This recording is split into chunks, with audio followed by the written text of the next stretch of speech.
Hi friends, welcome to elite shop. நம்ம வந்து already நேற்று வந்து நம்ம மௌலி அப்டேட்ஸ் பார்த்துருப்போம். Mouli stock updates just 7 rupees நம்ம வந்து பீஸ் கொடுத்துருந்தோம். ஸோ நேற்று வந்து ஒரு கஸ்டமர் வந்து நம்மகிட்ட 50 pieces கேட்டுருக்காரு. ஸோ அதுக்கு முன்னாடியே நம்ம 100 pieces போட்டோம். ஸோ நிறைய கஸ்டமர்ஸ் வந்து என்கிட்ட என்ன கேட்குறீங்கன்னா, எப்படி ப்ரோ சேஃபாக பேக் பண்ணுறீங்க, உங்கள் பேக்கிங் ஒரு வீடியோ போடுங்க ப்ரோ அப்படின்னு கேட்டிருந்தீங்க. ஸோ அவங்களுக்காக தான் இந்த வீடியோ. ஸோ இப்போ பார்த்தீங்கன்னா நம்ம இதில் வந்து கஸ்டமர்ஸ் ஒரு ரெக்குவயர்மெண்ட்டுக்கு தகுந்த மாதிரி நம்ம வந்து பேக் பண்ண போகிறோம். கஸ்டமர் வந்து பிளாக்கு வேண்டாம் ப்ரோ அப்படின்னு சொல்லிட்டாரு. நம்மளுக்கு வந்து ஆரேஞ்சும் ஒயிட்டு மட்டும் தான் நிறையா பீஸ் போடுங்க அப்படின்னு சொல்லி 50 pieces கேட்டிருக்காங்க. ஓகே, நம்ம ஃபஸ்ட்டு இந்த மாதிரி ஒரு எவ்வளோ பீஸஸோ அதுக்கு தகுந்த மாதிரி நம்ம வந்து இப்போ கவர் எடுத்துக்கணும். எப்போவுமே நம்ம வந்து டபுள் பேக்கிங் தான். ஸோ இந்த மாதிரி ஒரு கவரில் வந்து ஃபஸ்ட்டு வாட்டர் இருக்கா இல்லையா அதை செக் பண்ணிக்கணும். நான் ஆல்ரெடி செக் பண்ணிட்டேன். ஓகே, அடுத்து வந்து பார்த்திங்கன்னா இன்னொன்று எடுத்துக்கணும். இன்னொன்று எடுத்துகிட்டு 2 கவராக பிரித்து எடுத்துகிட்டு டபுள் பேக்கிங் தான். ஏன்னா ஒன்றில் ஓட்டையானாலும் இன்னொன்றில் நின்றுக்கும். அது போல் சீக்கிரம் ஏரும் வந்து நம்மளுக்கு லீக் ஆகாது. அதனால் நம்ம எப்போவுமே சின்ன ஆர்டராக இருந்தாலும் சரி, பெரிய ஆர்டராக இருந்தாலும் சரி, நான் 2 ஆர்டருமே நான் எப்போவுமே டபுள் பேக்கிங்கில் தான் பண்ணுவேன். தண்ணி எடுத்துக்கணும். தண்ணி எடுத்துகிட்டு கஸ்டமர்ஸ் கேட்ட ரெக்குவயர்மெண்ட் தகுந்த மாதிரி நம்ம ஃபிஷ்ஷஸ் பிடிக்க ஸ்டார்ட் பண்ணணும். ஓகே ஃப்ரெண்ட்ஸ், இப்போ நம்ம கஸ்டமர் ரெக்குவயர்மெண்ட்டுக்கு தகுந்த மாதிரி அவங்க கேட்ட கலர்லேயே பேக் பண்ண போகிறோம். அவங்க வந்து ஆரேஞ்சும் ஒயிட்டும் மட்டும் கேட்டிருப்பாங்க நிறையா. ஸோ நம்ம வந்து அவங்களுக்கு பேக் பண்ண போகிறோம்.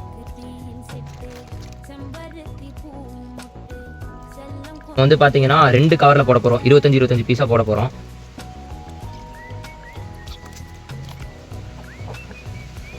ஓகே ஃப்ரெண்ட்ஸ், இப்போ நம்ம கஸ்டமர் ரெக்குவயர்மெண்ட் தகுந்த மாதிரி ஆரேஞ்சு ஒயிட்டு ரெண்டும் 30 பீஸ் மட்டும் பிடிச்சிருக்கோம் ஒரு கவருக்காக. ஸோ ஜஸ்ட் நம்ம வந்து இந்த ஏர் ஃபில் பண்ணுறது அந்த சிலிண்டர் மூலியமாலாம் பண்ணுறது இல்லை. நம்ம பேக்கிங்லேயே ஏர் அடிக்கிற மாதிரி தான். கரெக்டாக பேக் பண்ணோம்னா போதும். அவ்வளோதான்.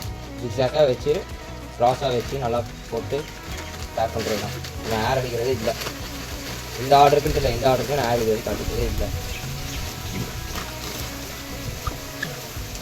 நல்லா டர்ன் பண்ணிக்கணும்.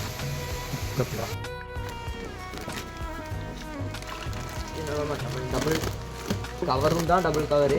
நம்ம ரப்பர் பேண்டே அப்படின்னா டபுள் தான்.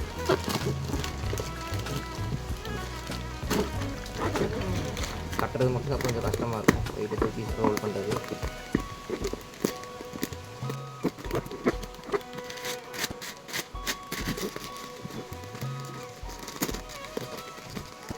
முக்கியமாக எதுக்கு டபுள் பேக்கிங்னா, ஏர் லீக் ஆகாமல் இருக்கிறதுக்காக தான் டபுள் பேக்கிங். ஒன்றில் ஏர் போனாலும் அந்த ஏர் இன்னொன்று இருக்கும். அதனால் ஏர் அவ்வளோ சீக்கிரம் நமக்கு லீக் ஆகாது. அது மட்டும் இல்லாமல் தண்ணி வந்து வெளியே லீக் ஆகாமல் இருக்கிறதுக்காக யூஸ் பண்ணுவாங்க.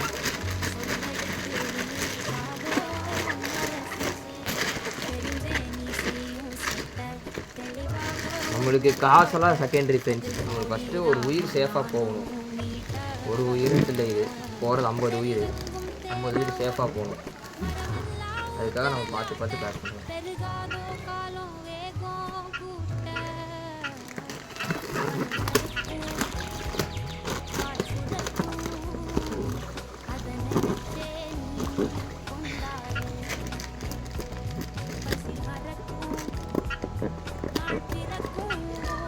மீன் சேஃபாக போகிறது நம்மளோட பேக்கிங்கில் தான் இருக்குது எல்லாம்.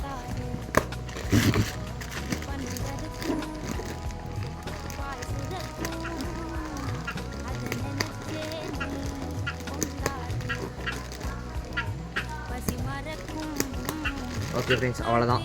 ஏரே அடிக்காமல் ஏர் அடித்த மாதிரி ஃபீல் பண்ணியாச்சு. எப்போவுமே வந்து நம்ம எல்லாத்துக்கும் சொல்கிறது என்னென்னா, 50% தண்ணி ஊற்றாமல் 75%க்கு 25% நம்ம எப்போவுமே தண்ணி வச்சுக்கணும்.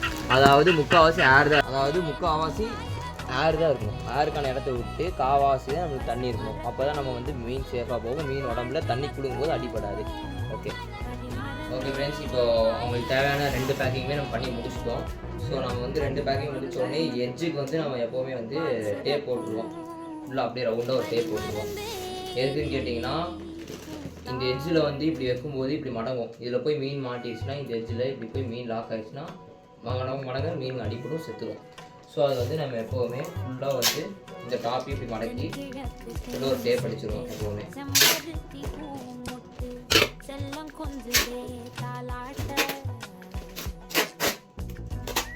டேப் அடிக்கும்போது இந்த எட்ஜையும் அப்படி மடக்கி விட்டு டேப் அடிச்சிடுவோம்.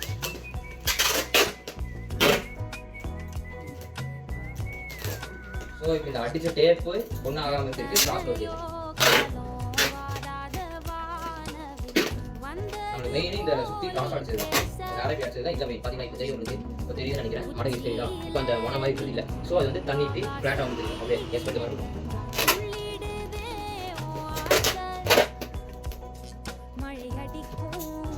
இப்போ அடிச்சோம், இந்த முனையும் போயிடுச்சு, ஓகே சேஃப் ஆகுது.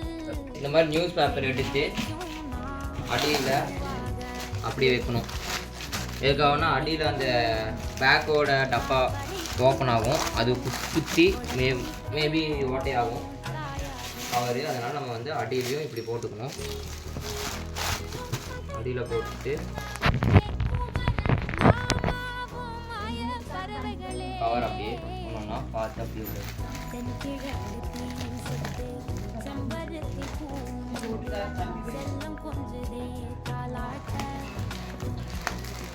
பார்த்தோன்னாச்சு. இங்கே பார்த்தீங்கன்னா உங்களுக்கு தெரியும், இங்கே இவ்வளோ கேப் இருக்குது. இந்த கேப்லாம் நம்ம வந்து இப்போ ஃபில் பண்ணணும். அந்த கேப் வந்து நம்ம வைக்கக்கூடாது.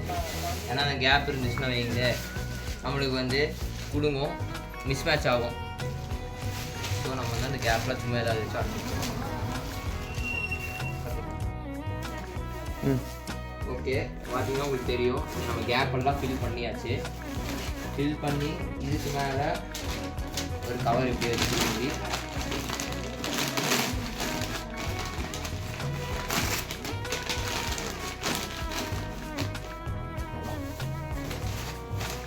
எல்லாம் இதுக்கு இவ்வளோ பண்ணுறோம்னா சேஃபாக போய் சேரும்.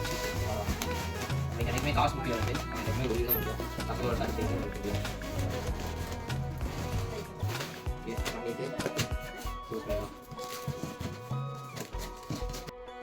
மியூசிக் போட்டுக்கிறேன். ஓகே, அப்படியே அதே மாதிரி தான் பேக்கில் நம்ம ஓட்டின மாதிரி ப்ளஸில் அதே மாதிரி பின்னாடி நம்ம 2 டைம் ஓட்டியிருப்போம். இது ஒரு 4 டைம் சொல்கிறோம் நல்லா. ஓகே, நம்ம இந்த மாதிரி கஸ்டமரோட அட்ரஸ்ஸு நம்மளோட எங்கேருந்து வருது ஃப்ரம் டு போட்டு மேலே எப்படி வச்சு அதுக்கு வந்து